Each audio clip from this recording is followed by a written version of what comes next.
It started. Wake up now. The year has barely begun, and the biggest New Year lie is already doing its job.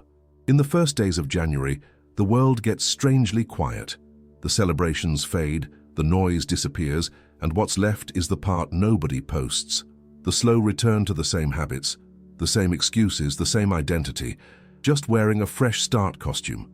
Because that's the lie they sold you, that a calendar can reset a life. They trained you to believe that a new number means a new you. That last year gets erased by a date. That procrastination, lack of focus, weak boundaries, cheap distractions, everything will dissolve just because the season changed. But nothing changes by miracle. So here's the Stoic question that matters at the start of a year. When the fireworks are gone, when nobody is cheering, when comfort is available and excuses are socially accepted, who are you, really? Not who you plan to be. Not who you promise you'll become.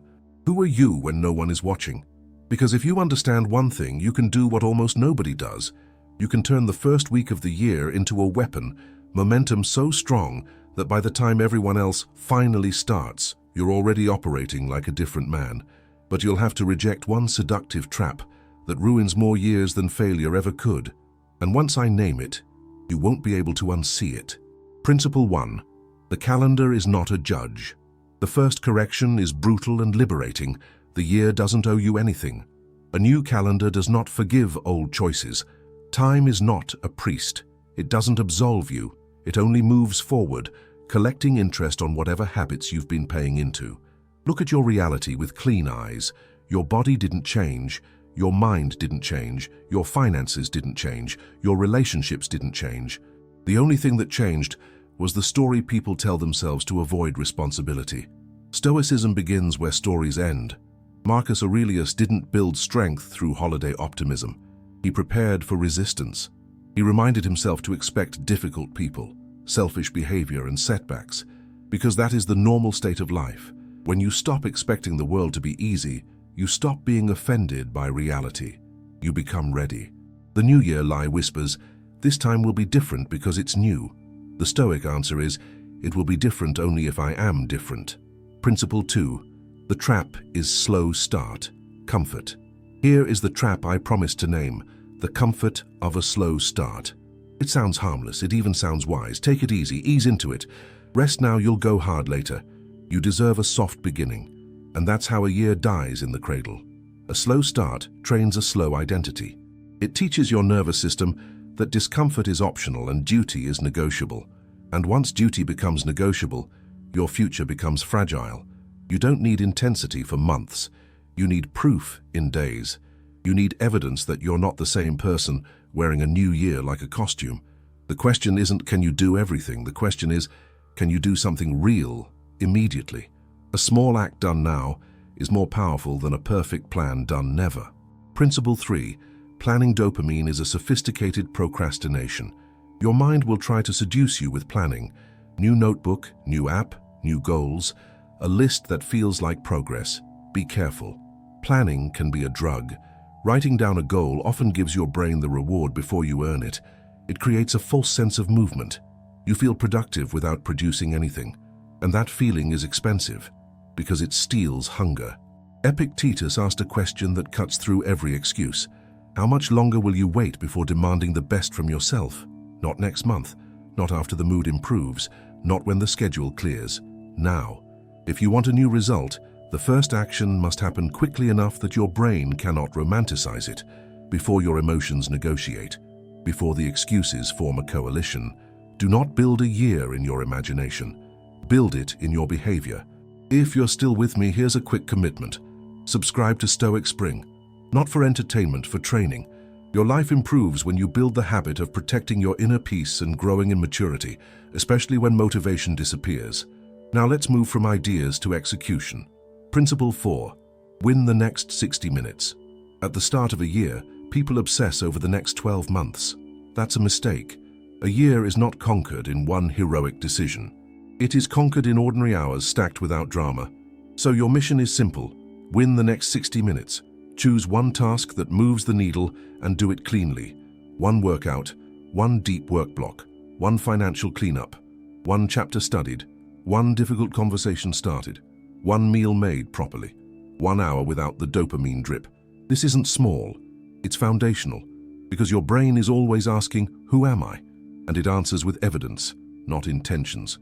When you win the next 60 minutes, you're not being productive, you're forging identity, and that identity becomes a shield later when the year stops feeling new and starts feeling heavy.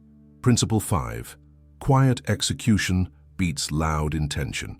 Most people don't fail because they lack information. They fail because they replace discipline with performance.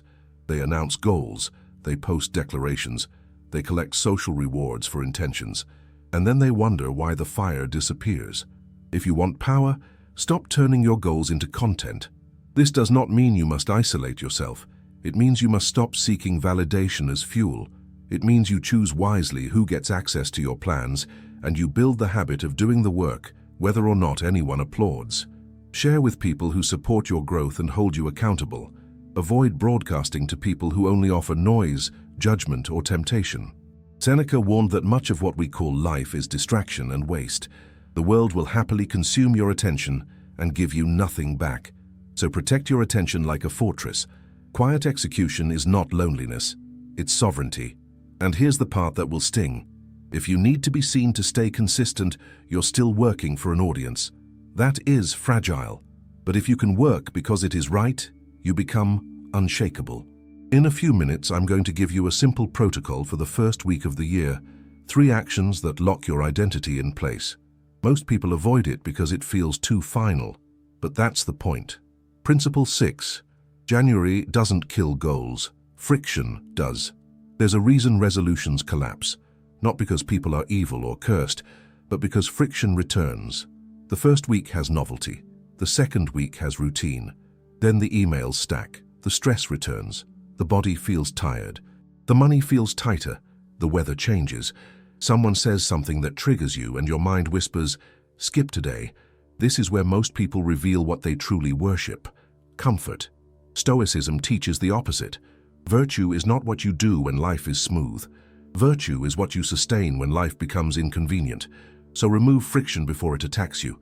Build systems. Decide your training times. Decide your basic meals. Decide your work blocks. Decide your wake-up ritual. Decide your boundaries with your phone. Make the right choice the default choice. If every day you must negotiate with yourself, you will lose. Not because you're weak, but because decision fatigue is real. The disciplined person doesn't win by willpower alone. He wins by architecture. And when your environment tries to pull you backward, don't hate people. Just be strategic. Keep your relationships, keep your family, keep your friends, but stop letting proximity decide your destiny. If someone truly cares about you, they will respect your standards.